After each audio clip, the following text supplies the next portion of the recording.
We were talking earlier about teams and some of the risk associated with teams, picking the right person or having them available and that kind of thing. Sure. So let's talk about risk in general. Risk is an uncertainty, something that we're not sure about. Will this person be available? If I get this virtual person, will we be able to communicate effectively? Okay. Those would be certain risks that we would want to document. When we talk about risk, the primary thing we think of, do you think good or bad when you think about risk? Well, I think bad. Of course you do.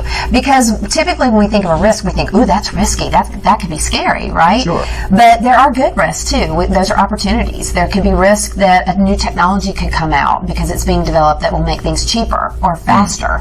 So there are some good risks that we might want to capitalize on, but typically we want to account for negative risk or things that could go wrong on our project, but we want to be conscious about that. And so there's a distinct process to that, and it starts with just documenting every risk you hear.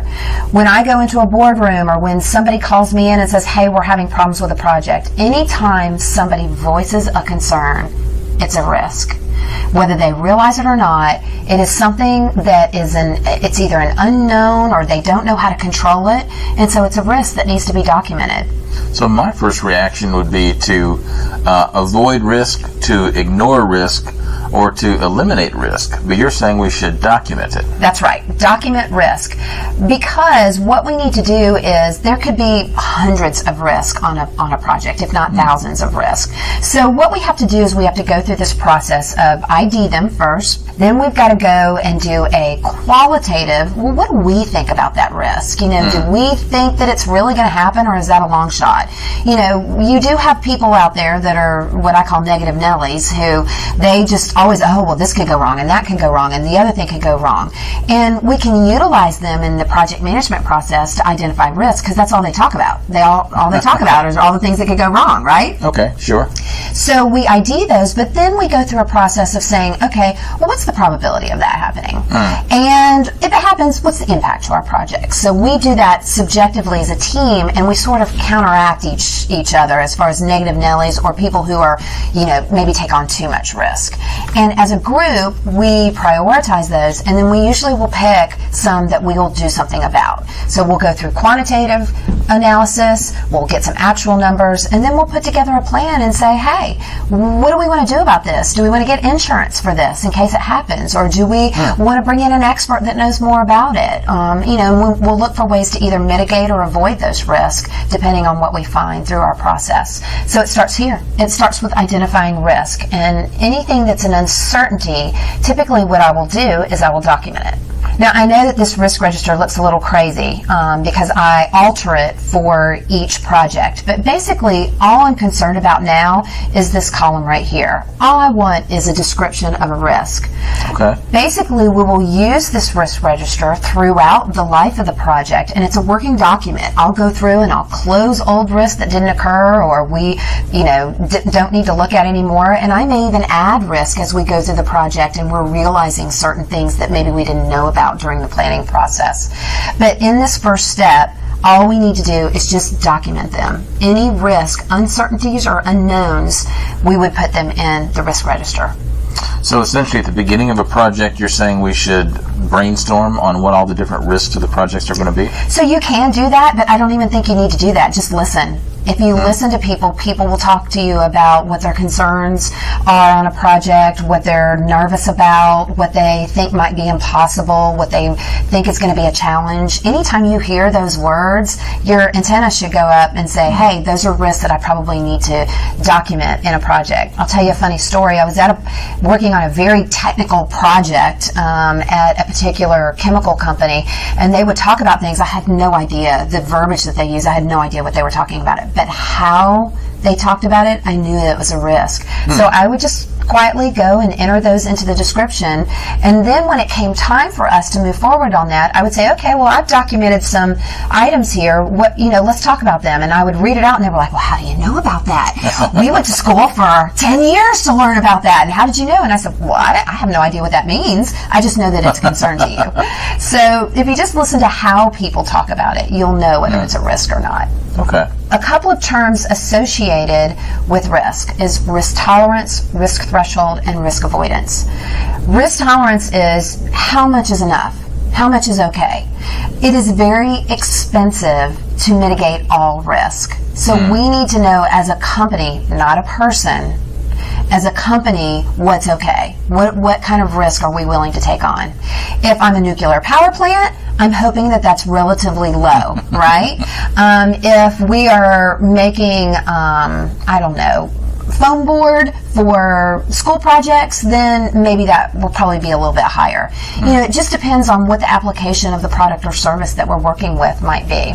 So my first reaction is to eliminate all risk, but I guess I can see where that would be expensive. So you're saying risk tolerance is basically saying this is the level of risk we're willing to put up with in our project.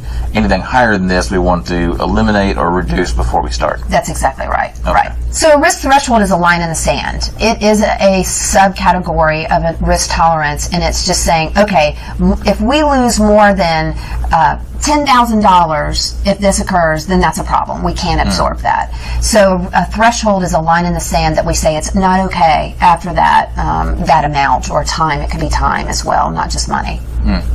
And then risk avoidance is where we have people in place who want to avoid risk at all costs. And that's expensive for the company, or it makes things take longer. So there's got to be a point at which we say, you know what, we have to take on some risk or else we're not going to be competitive. And so we need to be able to say, you know, with this particular person who is running this project, what is their level of risk avoidance? You know, can they not tolerate, to use the word risk tolerance, can they not tolerate any risk at all? Then are they the right person for this particular job? You know, or are they willing to take on some risk but be able to manage that risk and understand it going forward? Okay. All right.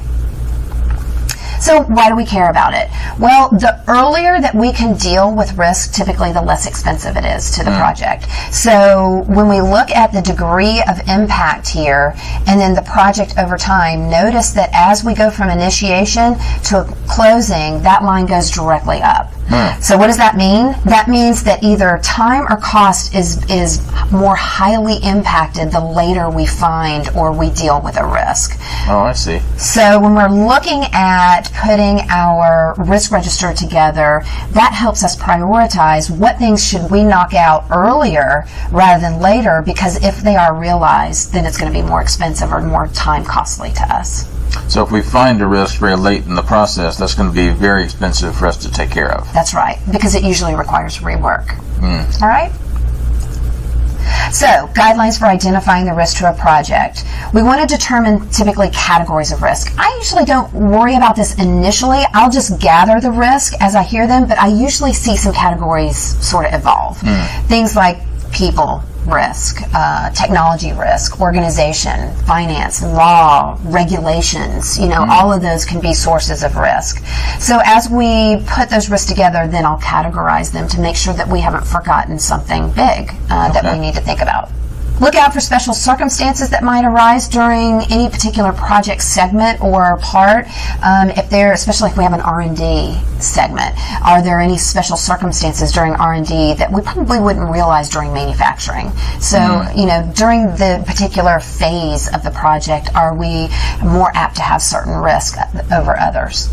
And then we want to look at historical information. So one of the greatest things that we have is previous projects. And if we've documented those risks in previous projects, we can look at those and say, hey, well, can we eliminate those, or do we need to look out for those on these projects because we've seen those happen in the past? Especially, I guess, if you had another project where risk was recognized late in the project, you know, to look for that earlier in the next project. That's right. So we don't get dinged late in the project and it's more expensive. You got it.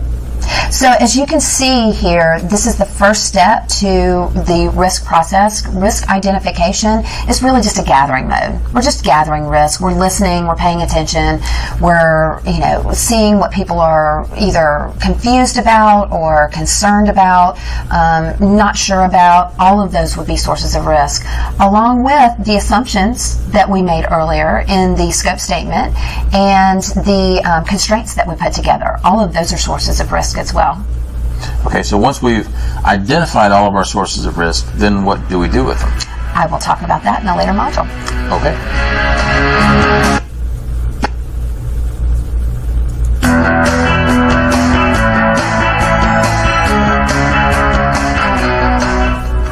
one of the most frustrating things for project managers is planning for cost and time.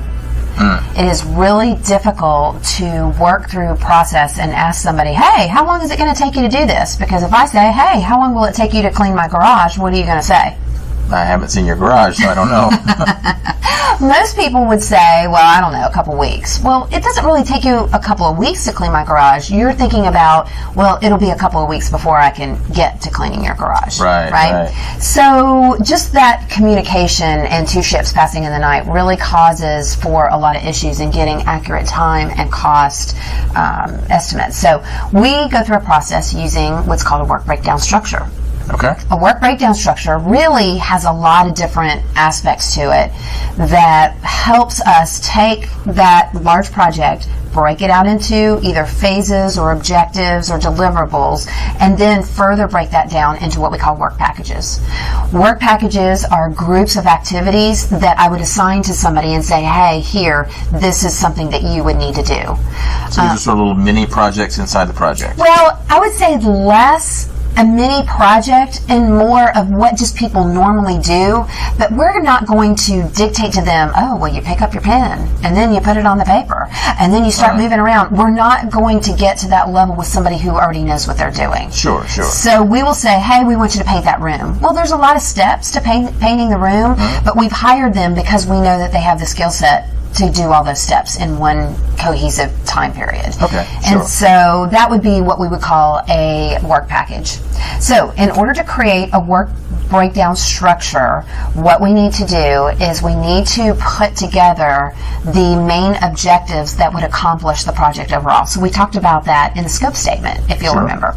So we'll pull that forward from the scope statement and identify, okay, what are the major deliverables that we need in order to accomplish our end goal? So when we are pulling these together, typically we'll put it in a format that looks like this.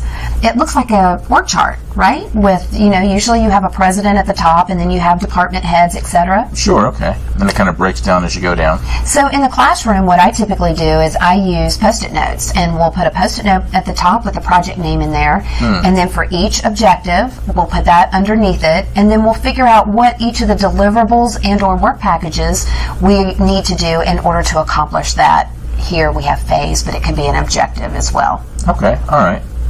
So we usually see this in an outline format in most software. So if you'll recall Microsoft Project that we looked at earlier, usually it's in an outline format where you have your project objective and then you indent and then you have work packages and then you indent and do more detail, etc. Okay. So it's a little bit different than this, but they're one and the same. They're the same exact thing. They tell us what all needs to be done in order to accomplish our project. So how do you figure out how many different levels you need to have? How many different objectives you need to break it down to, and how far down do the levels go? That's a good question, and it's very common in the classroom for people to say, how far do we go, right? So if you have really detailed people, they go down too far. If you have people who are very high level and holistic, then they don't go down far enough. And so really what we're looking for is we want to get to a level where we can effectively estimate for time and cost. We can assign this to a person and estimate how long is it going to take to do that and how much is that going to cost us. So once each of our Post-it notes gets down to a point where we can say, right, that's going to cost $500 and it'll take 2 days, then we're done. That's right. Okay. So what we're doing is we're decomposing the project. It's a decomposition of the project from its highest level down to, if you'll look down here, to the lowest level. Okay. Now notice that we have numbers associated with this. Right, what are those? So the numbers, basically, that's really the last thing that you do is once you are pretty sure that the work breakdown structure is set, you'll go ahead and you'll assign these WBS numbers. The work breakdown structure numbers are directly related to the requirements. If you'll remember, I had this WBS task ID. Right. I would put those numbers of the exact work that is going to be accomplished and the requirements that will be checked off because we did that work. So when we defined our project and we created these requirements, we didn't know the task ID at the time. So now we're coming back to add that. Would a given requirement possibly have more than one task ID? Absolutely. You could have more than one. You could have a one-to-many or a many-to-one. I could have one task ID and it accomplishes multiple requirements. Okay. Or I have one requirement and I will have multiple task IDs or WBS numbers in order to accomplish that one. Okay, that makes sense. Either way. So when we come back to this, the work breakdown structure also has some other objectives, if you'll allow me to put it that way. Basically, this is when we bring the team together. This is not something that I should do as a project manager or you should do as a project manager. I need to bring the team together to break this out because this is the work that has to be done to accomplish the requirements. So we have our scope statement, we have our charter in front of us, we have all the data that we've pulled together up until this point, and as a group, the team will say, this is what work we have to do in order to accomplish this. And this does a couple of different things. One, it allows the team to figure each other out. We quickly see who the leaders are, who the followers are, who really knows what they're talking about. You might see a little bit of conflict going on when people are putting this together. No, we should do it this way, or no, we should do it that way. So it helps the team during planning figure out how to be a team, not during execution, which is very important. Okay.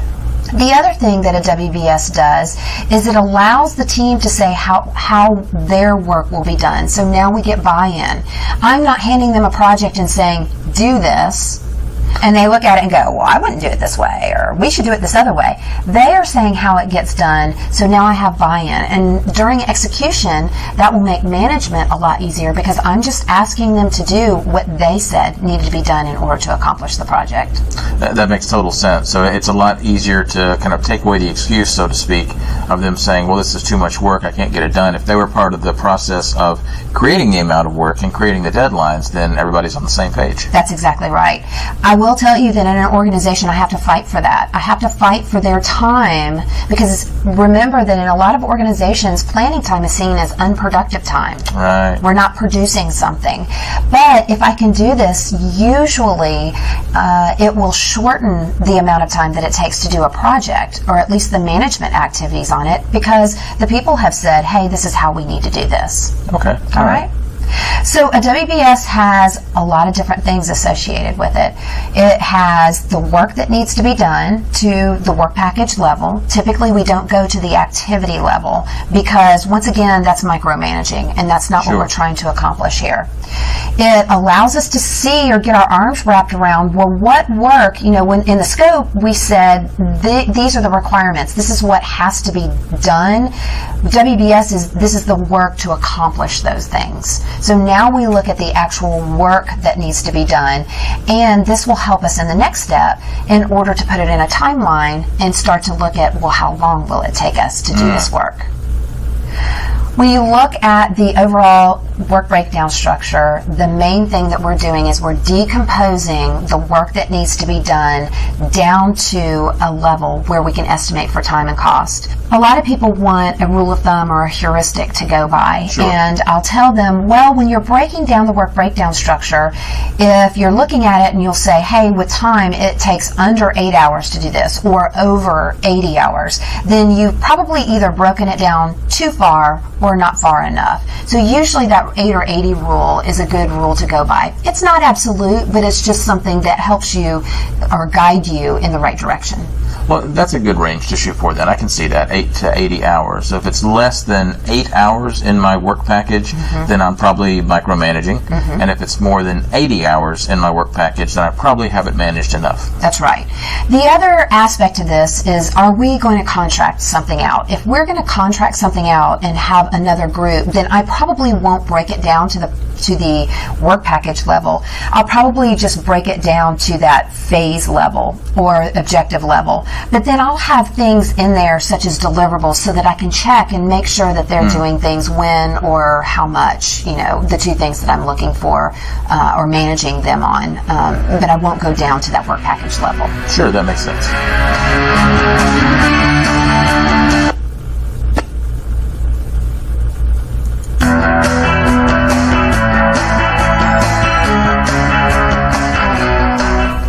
We talked about the work breakdown structure in the last module, and we talked about how far you should break it down. And I said, in general, you don't break it down to the activity level, you go to the work package level. Sure. So now let's talk about the activity level. Okay. Now, when you get to this point, really what we're looking at is what is going to be assigned to a person or a group of people who are going to get this particular activity done.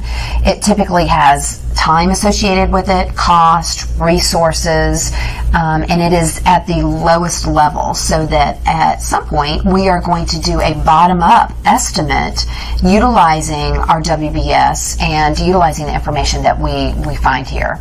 So when we get down to activities, then we can get to the sequencing part. Sequencing is where we start to put our timelines together. So we got all the work. The WBS, the point of the WBS is to get all of the work that has to be done in order to accomplish our requirements. Okay. Sequencing, or next, the network diagram, we will take those bottom line activities and put them in order of what has to happen first, second, third, or if multiple things can go on at the same time because we have, let's say, multiple resources, what can happen in parallel. Right, so in our WBS, even though it was an outline format with a 1, a 2, and a 3, it doesn't necessarily mean that the things have to be done in that order. That's right. You got it. So we need to figure that out at this point. We need to figure out, if, for instance, if I'm putting up a basketball goal, I need to dig a 36-inch hole first and then pour concrete in it. I can't just dig a little bit of hole and then pour a little concrete and then dig more. That doesn't make sense, right? So that has to be done in sequence.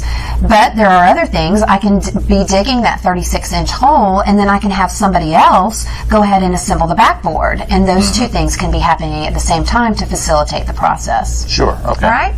So let's talk about what our options are. So we have 4 main dependencies associated with activities, and we're going to talk about those in just a second, but let me tell you why we have those. Okay. You can have a mandatory dependency, which is dig the hole first, then pour the concrete in it. That just makes sense to do it that way. Right, sure. It kind of seems stupid to do it another way. Can't pour the concrete, then dig the hole. That's right, because then we're just digging through the concrete. So mandatory would be, that's just the way we do things. It's required to do it that way, or else we're doing rework or things that we shouldn't have to do. Discretionary is, at our organization, that's how we like to do it. So there's certain ways when you go into an organization, you're like, why do people do it this way? And I'm kind of dumbfounded, but that's just the way they like to do it. And, it's not right or wrong. It just is what it is.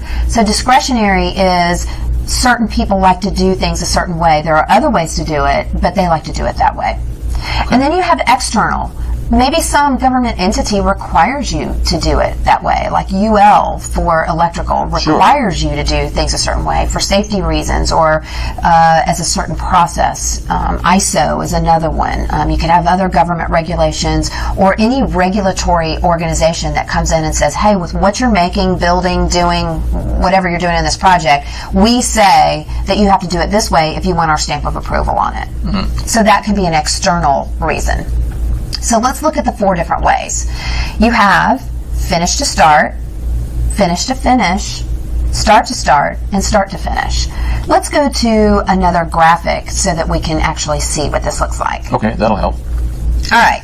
So while we do have 4, let me just go ahead and tell you that rarely do people use the last one. It doesn't work out logically, and I'll talk to you more about that when we get to it. But the top 3 are really the ones that you'll use the most. Okay. So the first one is finish to start. In pretty much any software associated with project management, this is the one that will initially come into view. So when you link to activities, you'll see a finish to start. So basically what this says is this activity, dig the hole, has to happen before you then pour the concrete. So activity 1 is completed, and then activity 2 starts. That's correct. Finish to start. And this is usually the default. Now, start to start and finish to finish, we like a little bit better as project managers because look what happens to our timeline here. Notice that the timeline here is rather long and the timeline here is compressed. Ah, I see. So if we can have more going on at the same time, it's harder to manage, but it compresses our timeline. Gotcha. So that's a tool that we can use. So start to start says, hey, I have to start activity 1, and then when I start it, I can start activity 2.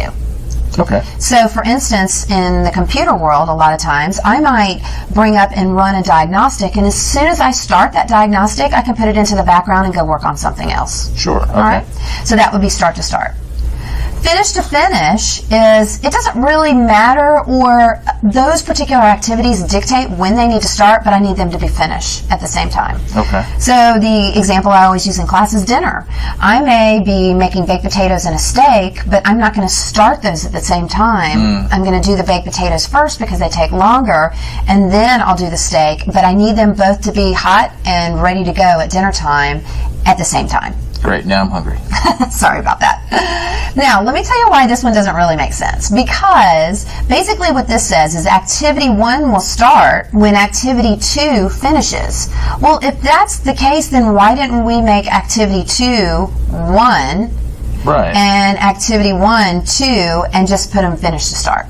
Yeah, I don't understand how that's different from finish to start. So typically, while it is an option in every software that I've ever seen in project management, rarely is it used. Okay. Usually we'll just flip-flop the activities there and then put a finish to start relationship on that. Okay. These sound confusing, but you'd probably do this naturally. You usually think, well, I've got multiple things to do. What do I need to start first? And can I get somebody else working on that? And, you think about these, but we need to be able to document that. Later on, I might put finish to start off with in a project because I think that I only have one resource, but we may get into trouble on the project on the timeline, and I may pull a resource from another activity and put it on this activity in order to do a start to start. And initially I didn't think I had the resources, but I found the resources in order to compress the timeline. So it's a tool that I can use in order to move things around. Okay. Now that we understand a little bit about precedence relationships, let's look at how it all fits into a network diagram. Okay. So a network diagram is a tool that we will use in order to understand what is happening at what time period. Now, there's different ways that you may see this. Once again, I use Post-it notes on a wall in a classroom. A lot of people would use Microsoft Project, and you'll look at the Gantt chart, and that can tell you what's happening along a timeline. But this is a good graphical representation of what activities have to happen first, second, what goes into this third one, etc. So when we put this together, it is a thoughtful process on what components go into a whole. As we look at this, you'll see, like, as a project manager, this would concern me. That looks like it might be a source for an issue on the project because I've got a lot of things going into that, but worse, I've got things that are depending on that coming out. So if this doesn't happen when it's supposed to happen, that can be a problem for my project. When I'm putting this together, this, once again, will be sources of risk, right? It will tell me, hey, we need to really keep our eyes on these things going into activity D and make sure that those happen on time so that E and H can get kicked off when they're supposed to look at. So I would put that on my risk register as a potential risk to the project. Right, so we sort of have a bottleneck around activity D there. So if anything leading into D or coming out of D is delayed, the whole project's going to be delayed. That's exactly right.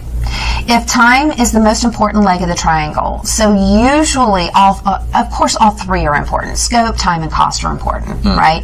But there's usually one that is more important. It kind of ekes out over the other ones. If it's time in this particular case, that would be a lot bigger deal than if it was something else, if it was scope or if it was cost.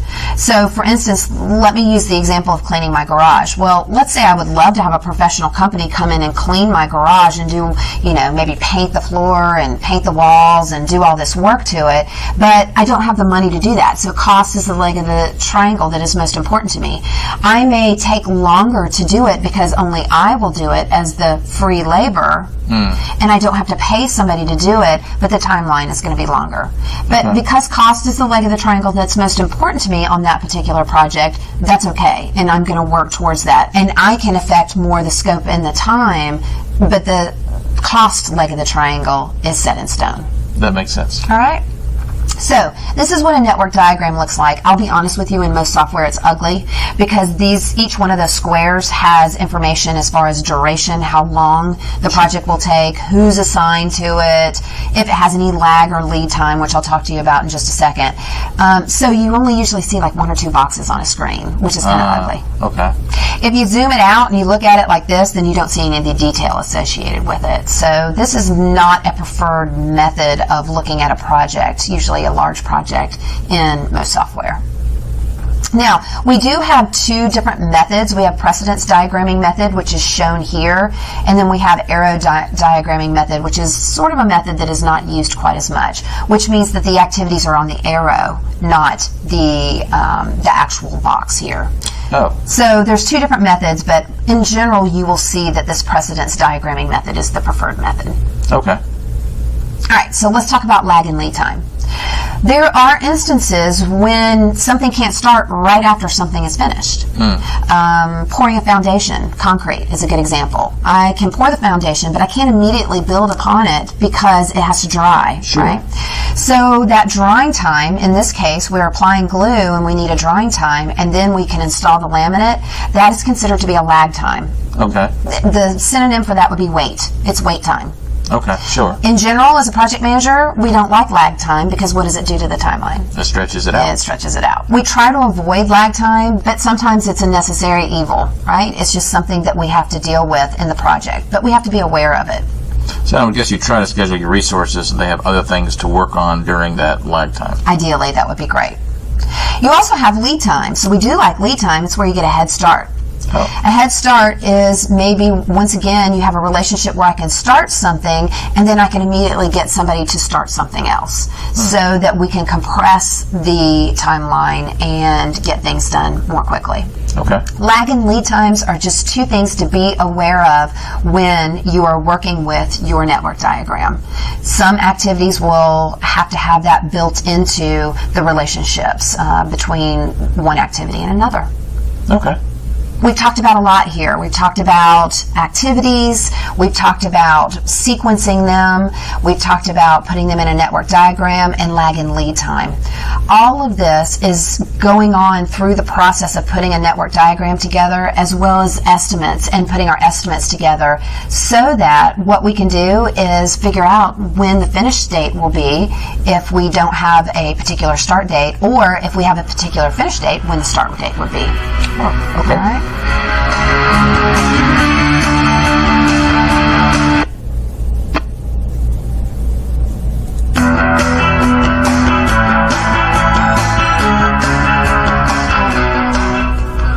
So, Christina, we talked about how to control when our activities start, when they need to start at the same time or start one after the other.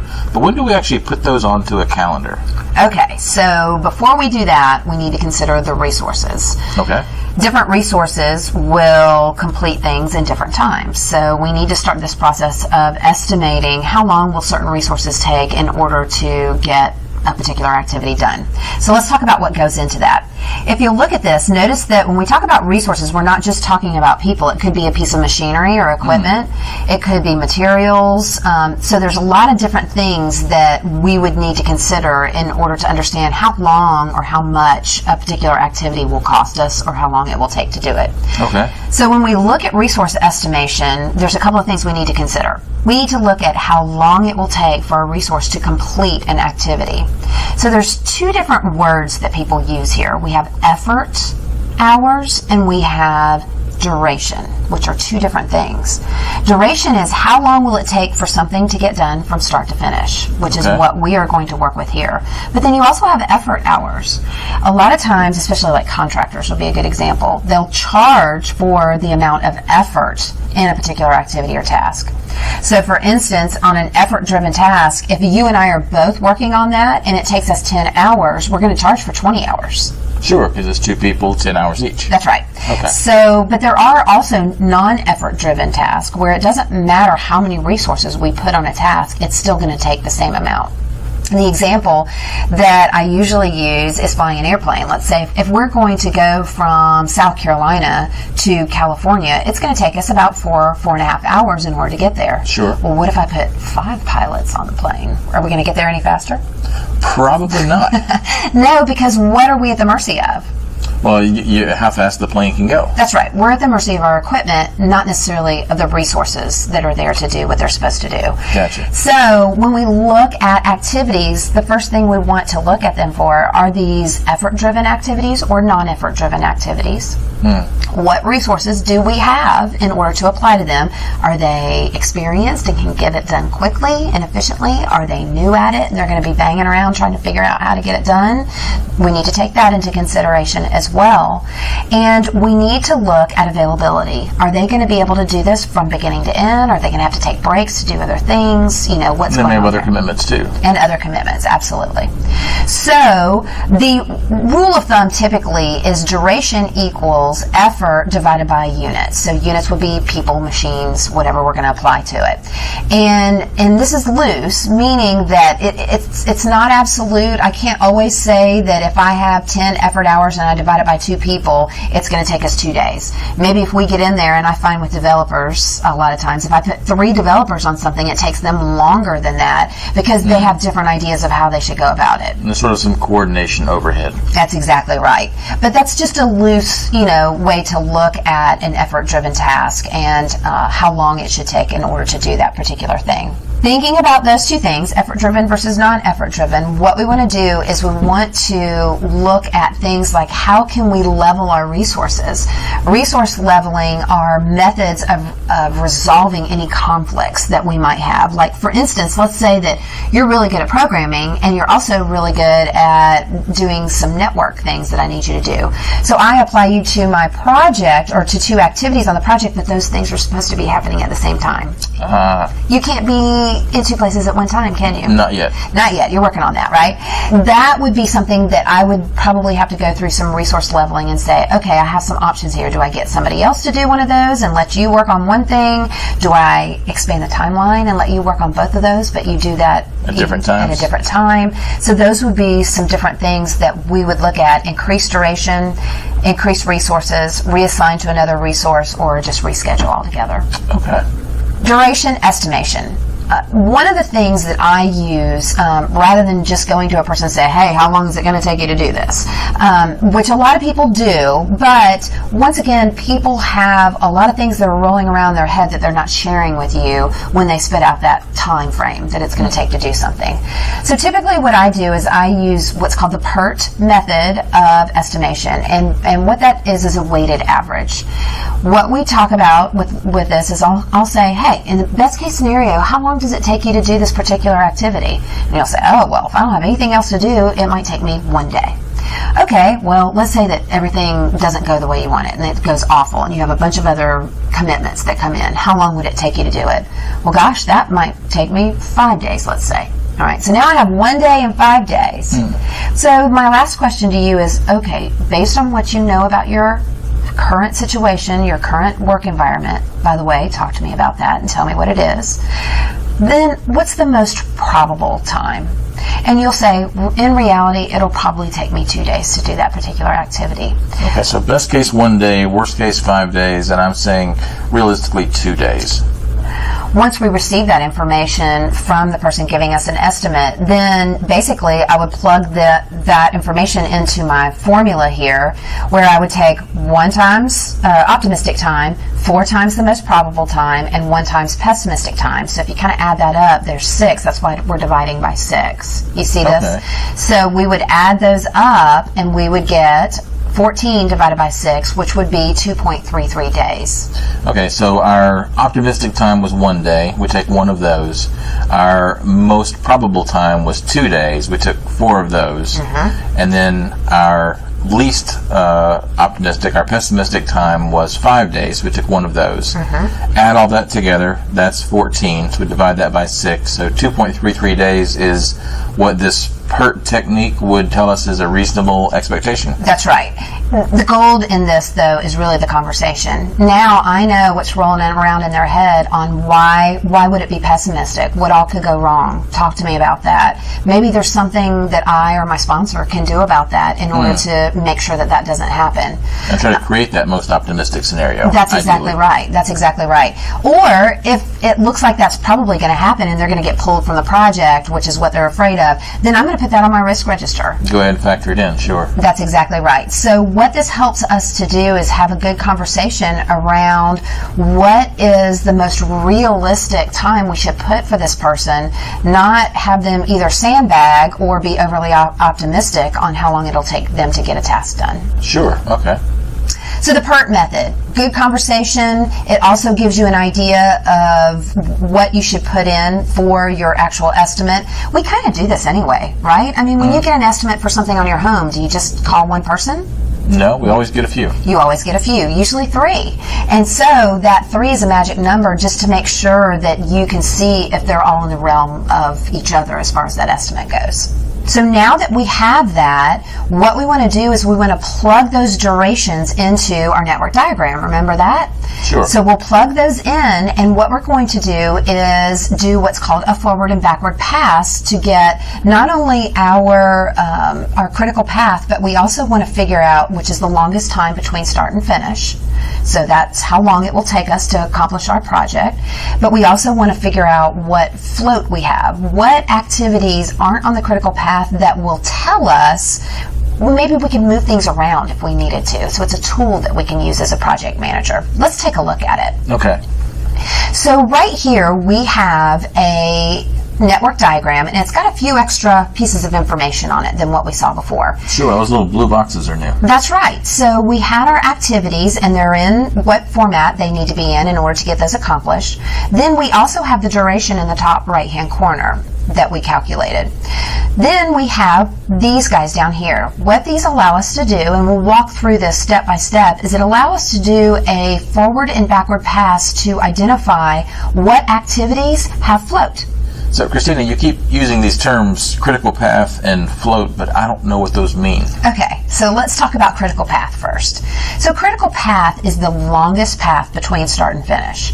So you have multiple paths going on. In this particular case, it looks like we have 2 clear-cut paths. We have activity A, B, C, D, E, and H. Okay, so that top route. That's right. And in the bottom route, we've got activity A, B, F, G, and H. Okay. All right, so we have 2 paths.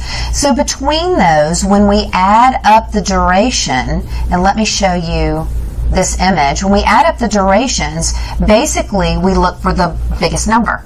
Okay. Right? So we add up 10, 15, 4, 8, 13, and 5, which are the durations for the top path. And the bottom path, 10, 15, 16, 12, and 5. And when we do that, we find that this bottom route has a total of 58, which is the highest. So let's just assume that's 58 days. It will take us 58 days to accomplish this project. Okay. So the upper path, in this case, is shorter. That doesn't really matter because it's just going to have some extra time in there while we're working on the longer path. That's right.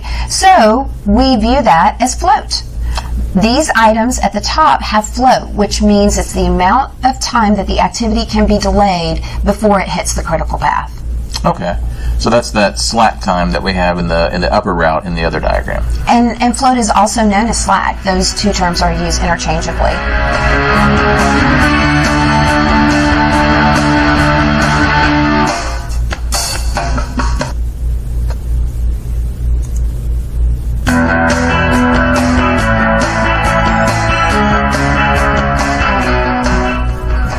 When we look at total float for a project, that's something that we can use as a project manager to pull resources from items that have float and put them on critical path items that might be in jeopardy. So we take a look at this through this process of a forward and backward pass.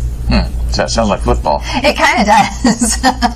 Basically what we do is we go through this process of looking at the 2 boxes at a time. And on this first grouping here, we are looking at early start and early finish. Okay? The ES and the EF. That's right. We are not going to worry about any of the boxes that have L's in them. We'll get those in the backward pass. Okay. And basically what I usually do is I'll say, all right, when we're going through this, when we're doing a forward pass, basically anything when we're going forward, if there's a split, we always pick the highest number.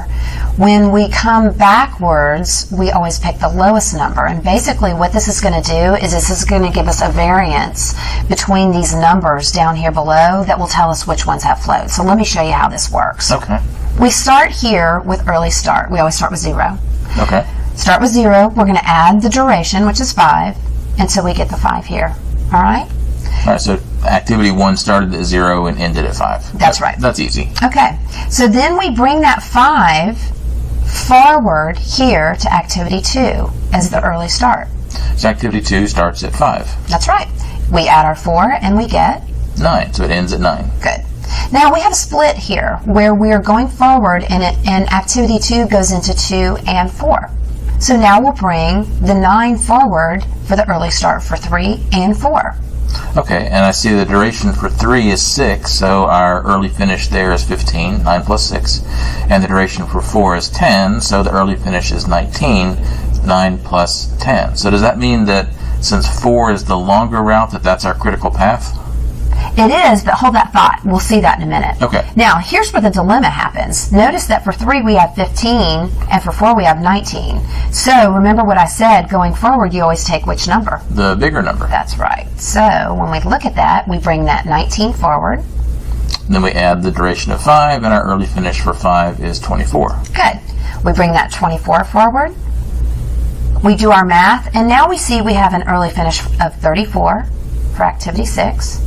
34 for activity 7, and 32 for activity 8. But again, we bring our larger number forward because we're going forward on our forward pass. And so the early start for activity 9 is 34. That's exactly right. Good. Now, you've got going forward. Now let's do the backward pass. So remember going backwards, if there's a split, we always take the lowest number. All right? And that will create our variance. So we bring our 54 here. The 34 plus the 20 duration for activity 9. Activity 9 is a long duration. It is. That does have a long duration. And then we take the 54, we subtract 20, and we get our 34. Okay, so now we're going back the other way. So we're subtracting the duration. That's right. So we take this 34 and we place it here in the late finish. Okay, and again, all 3 on that particular choice. Notice what happens when we subtract those out. We get a late start of 24, 24, and 26. So what do you think is going to go here in the late finish for 5? Well, you said that on our forward pass, we took the larger number, and on our backwards pass, we took the smaller number. So I would guess we take the smaller number, which is 24? That's exactly right. So we'll bring in 24, then we'll go through the process, subtract 5, we get 19, bring the 19 forward in these, do our math. We've got 13 and 9. Notice that we bring the lowest number, The 9. the 9, subtract 4 to 5, bring that forward, subtract 5, and we'll get 0. So we're back where we started at 0, but how does this help us? Okay, so now if you look at these, notice the trend. So notice that here I've got 0, 0, 5, 5. There's no variance there, so there's no float. Okay. Same with this one. Notice this one though. I've got 9 and 13 and 15 and 19. What's the variance there? Well, the 9 and 13 are 4 apart, and same with the 15 and 19. So there's a variance of 4. There's a variance of 4. It should always be the same. If it's different, then your math is off somewhere. Okay. Notice that in here 4, these are the same, so there's no variance, there's no float. So there's no float in activity 4, but what you're saying is there's a 4-day float, we presume, in activity 3. So does that mean that I've got 4 days for my guys to sit around and do nothing during activity 3? Absolutely not. Probably what we'll use that for, if they have the skill set that's transferable, then I will probably utilize them to either shorten this time here or get prepared for other things and maybe shorten time frames there. So no extra days off for those No guys? extra days off. Okay. We're going to put them to work. All right, so now we have activity 5. Those don't have any variances. Okay. We've got activity 6, No variances there?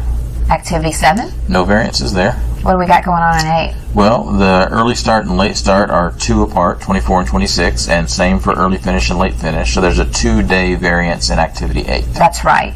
And then 9?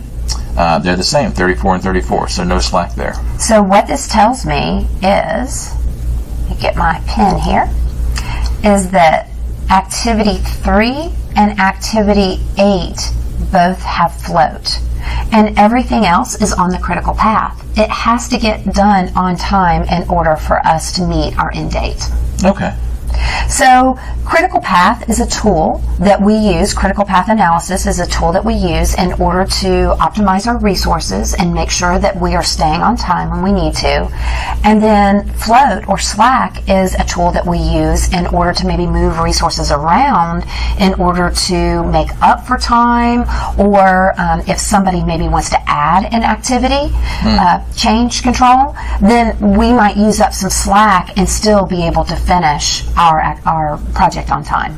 I gotcha. So if we do accept an additional activity in that scope creep we were talking about, we know we can maybe fit it in on activity 3 or activity 8 because there's a little bit of float there. That's exactly right.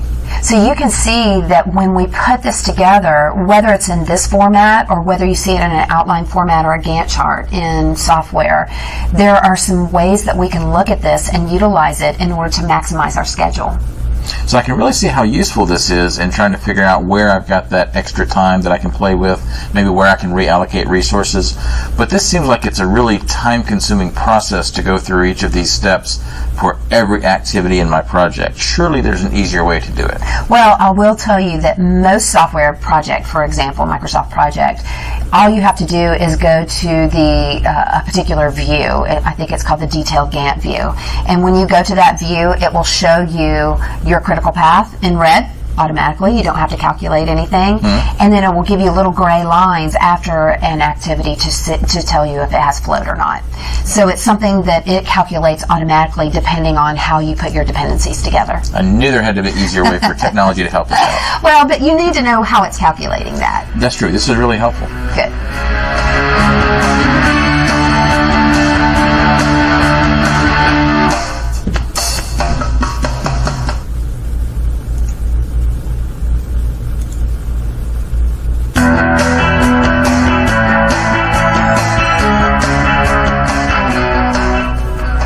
So, Christina, in the last module, you taught me some great tricks for figuring out the timeline of our project. But what about the cost? How do we estimate that?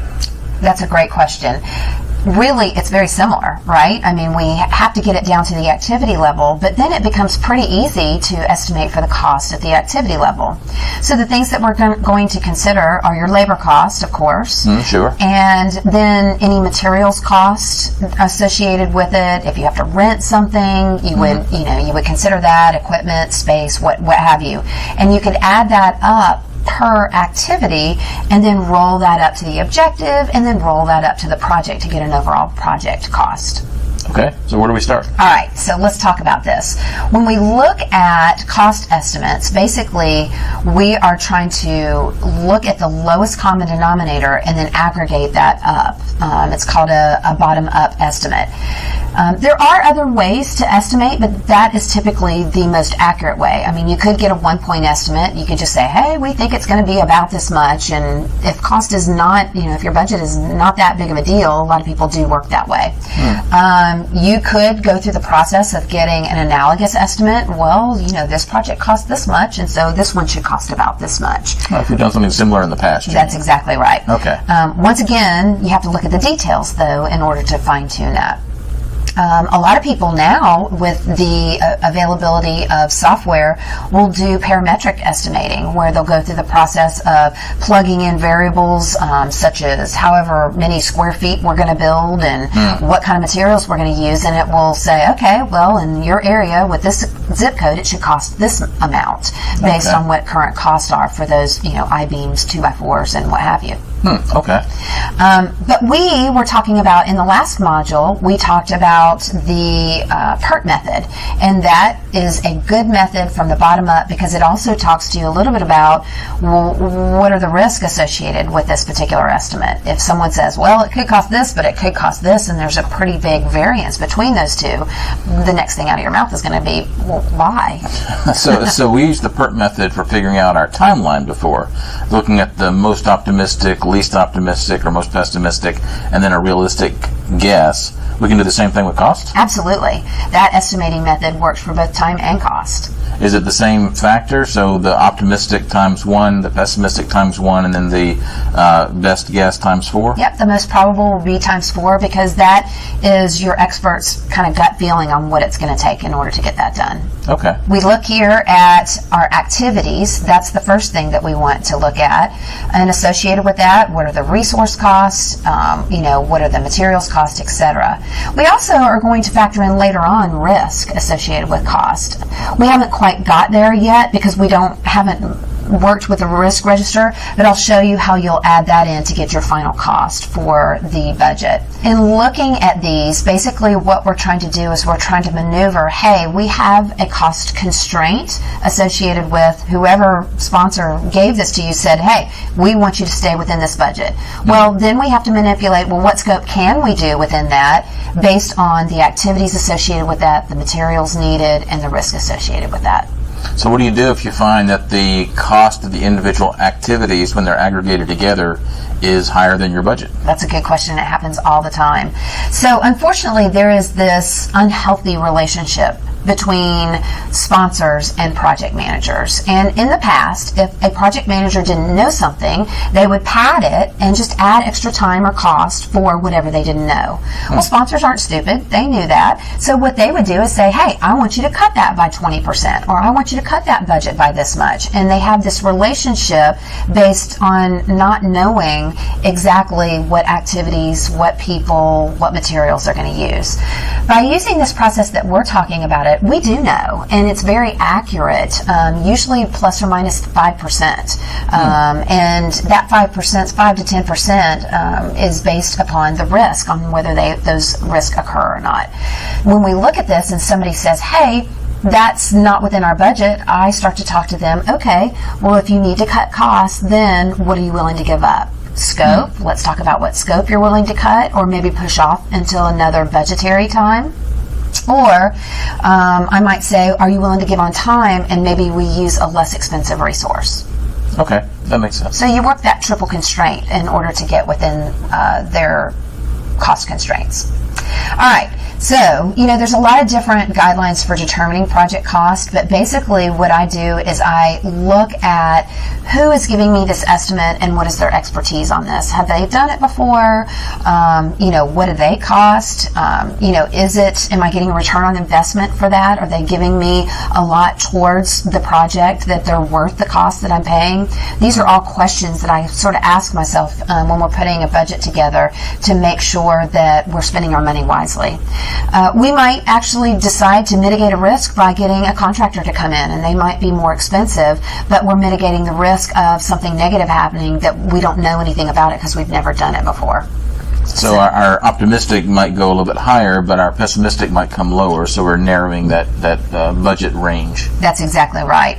So when you look at some different things with determining project costs, most of these are based on either previous project plans or a conversation with the people who are going to accomplish those activities. That's how we're going to get the most accurate estimate. Okay. The deliverable of putting a timeline together and our project costs together is now we have some cost and time baselines.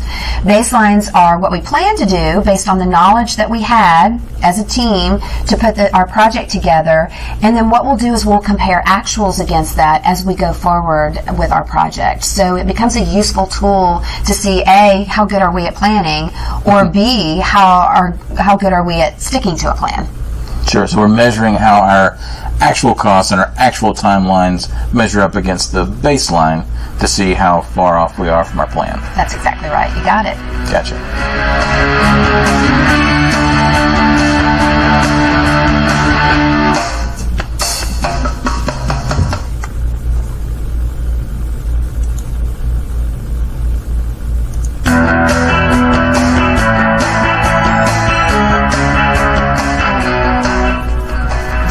Remember in a previous module, we talked about identifying risk.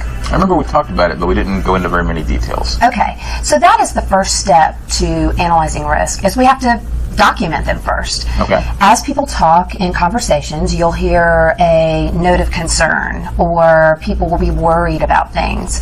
And usually, as I talk to people, we don't even delve into that any further. What I'll do is I will put all of those risks on my Excel spreadsheet here in the description. So we're talking about things that might cause the project to fail or that might increase the cost of the project? Well, that's one aspect. It could also be something that could increase the probability of success. Oh. You have positive risk as well as negative risk. So, of course, we usually focus on negative risk. We tend to do that. But there are other risks. A risk is just an unknown. If you want to use a one-word definition, it's an unknown. It's something we're not sure about. And so we have to document what those are before we can do anything about them. So the first step in analyzing risk is documenting them. Okay. One great thing about utilizing this Excel spreadsheet is that this can help you with that person or group of people who tends to be pretty negative about getting things done. And I'm sure you don't know any of these people, but there are people out there who always want to respond, no, we can't do that, or I don't think that will work. I call them negative Nellies, right? They're the ones who are great risk identifiers if you want to be positive about it. Sure. And they basically speak in risk. We can't do that because, or that won't work because.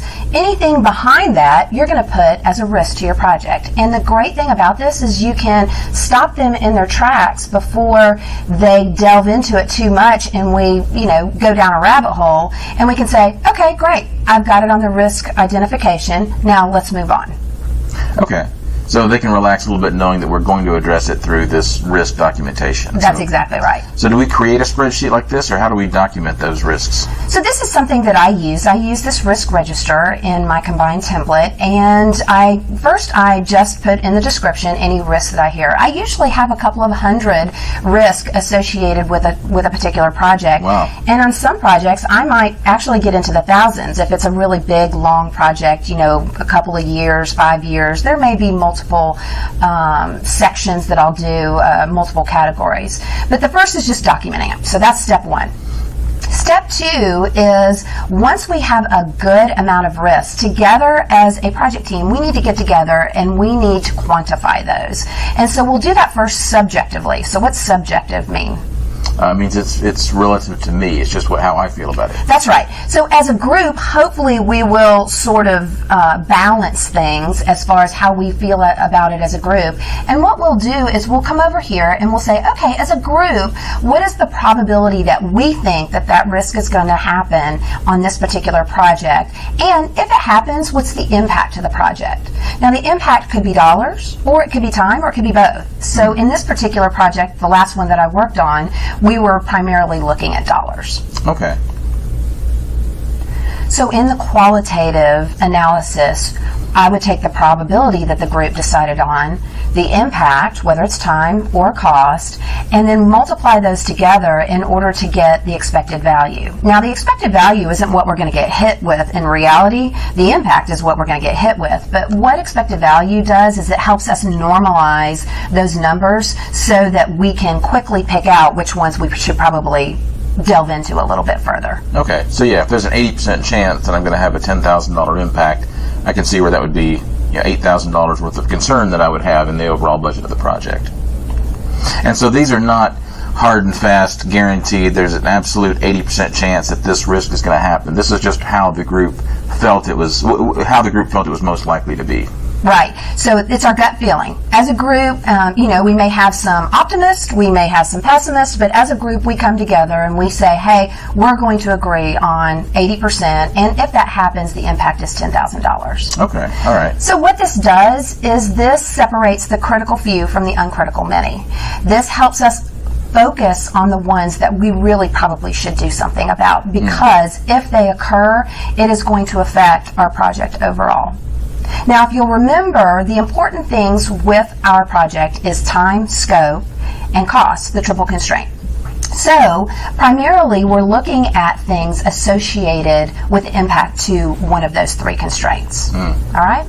Now, once we have probability and impact, then what that will do is that will pull out the risk that we probably should pay more attention to, because we don't have the time to research every single risk, go online, go to other specialists and that kind of thing. Now we have a small group that we will go and research, and that's the next step. So let's go back to our PowerPoint.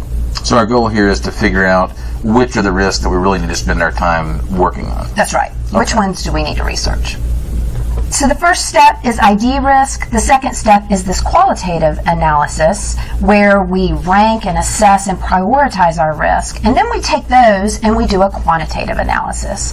This is where we go and find statistics, we find data, we look at competitors, we look at other projects, and we really assess the impact of that risk and we spend some time on it.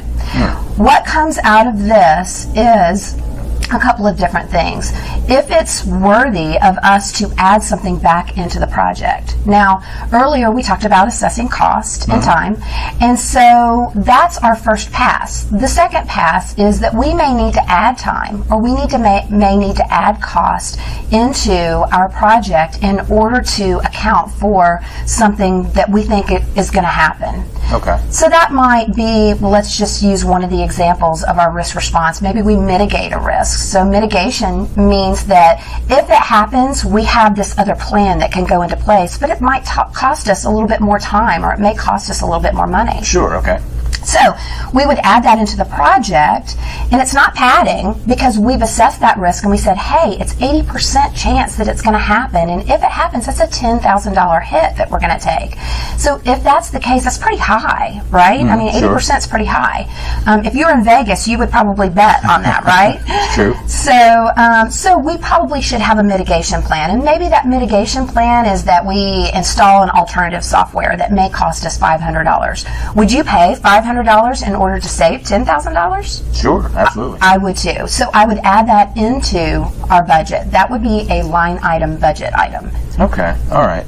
So our budget will increase for the costs associated with mitigating the risks that we've identified as the most important. That's exactly right. You got it. This is that second pass where we make this real. We make this project realistic so that when we go and we have to support the budget and or time, that we have the ability to say, this is why this budget is what it is. It's not just the costs that are hard and fast, but we're also taking into account the reality of the world around us and the risk that we might incur.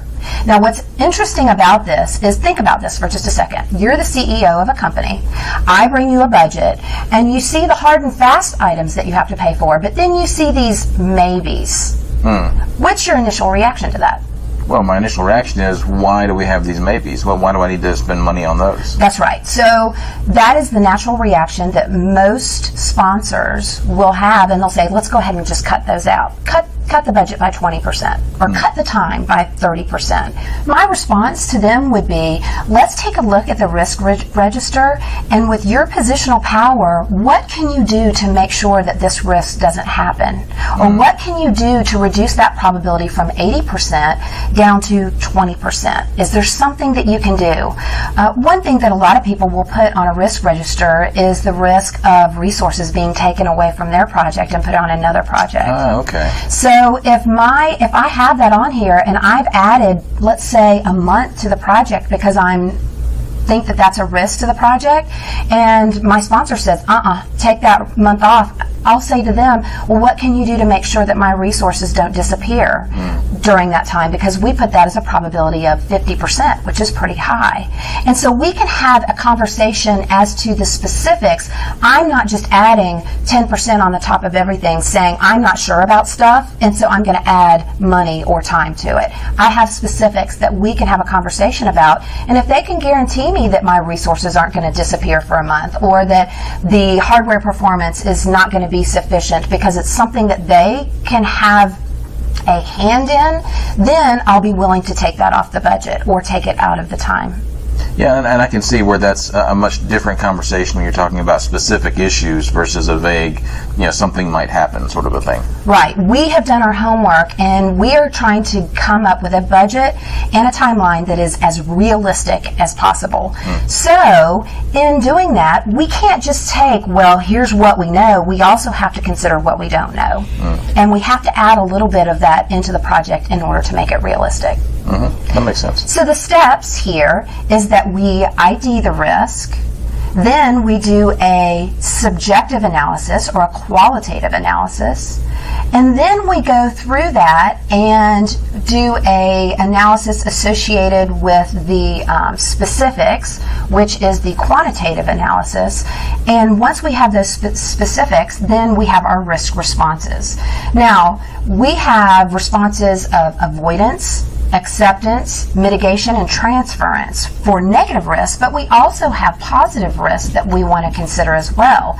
So we may share that risk with another company that can make a good risk happen, or we may want to exploit that, like change how we do our project in order to make that good risk happen. So, remember, risk is an unknown, so it could be good or bad. So what would be an example of a risk that we would exploit? A risk that we would exploit is that we have an opportunity to show something to a large group of people, but there's a timeline associated with it.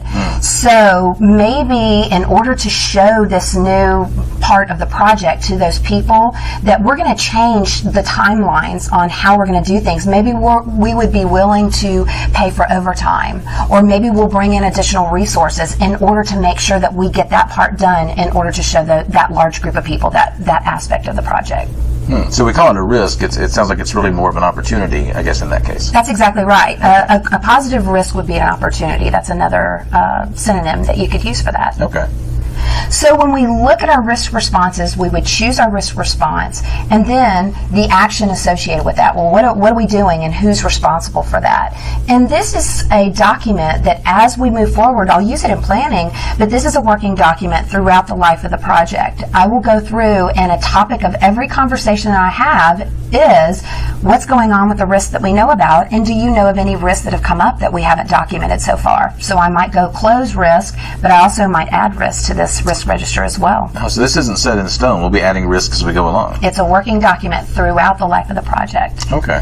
It's a great tool in a postmortem as well to look at and see, well, how good were we at not only identifying risk, but also understanding the true impact of the risk that we identified, and so that we can use that in future projects and learn from it as well.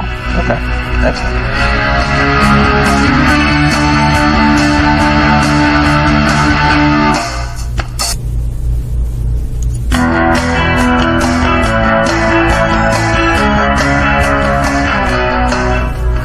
Communication plan is something that most people take for granted.